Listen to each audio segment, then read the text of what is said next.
Sa panatay, may bidang si Dogbird. Para daw siyang aso. Parang ibon! Naroon sa Kapitolyo ng nag-iisa kong kapatid na babae. Kung batas niyo ang patayin ang pumapasok sa Kapitolyo, haharapin ko kayong lahat. At may hidden king si Jidwi. Kakaiba ba na narito ako sa kaharian? Marami pa rin nagtatangka sa buhay mo sa loob ng kaharian natin.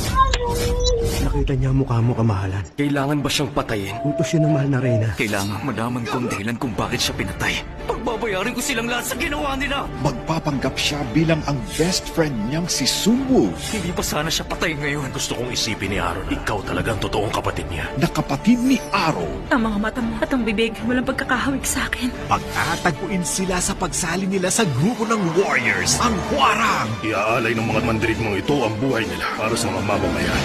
Sa lugar na ito, kayo ang bahala sa mga sarili nyo. Balita ko namatay ang kaibigan.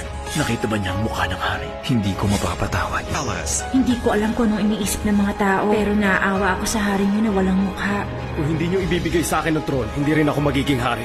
Ikaw ba ang nagpabago sa ugali niya? Hindi mo kamahalan! Kung magiging sagabal ka sa daan ko, papatayin din kita. labanan para sa pag-ibig. Anong gagawin ko para mapansin mo ako? Bakit ka nakatingin? Ayoko rin naman na maging kapatid ko siya. Sino ka ba para iparamdam na kaawa-awa ako? Together with the most handsome faces of Korea, Park Hyung-sik, Go Ara, Park Seo-joon, sa Korea novelang Maghahari sa Puso Mo. May gusto ako sa kapatid mo. Isa sa inyo ang hari ng Sina. Ikaw mismo ang maglantad sa sarili mo at ako'y na buong responsibilidad para dito.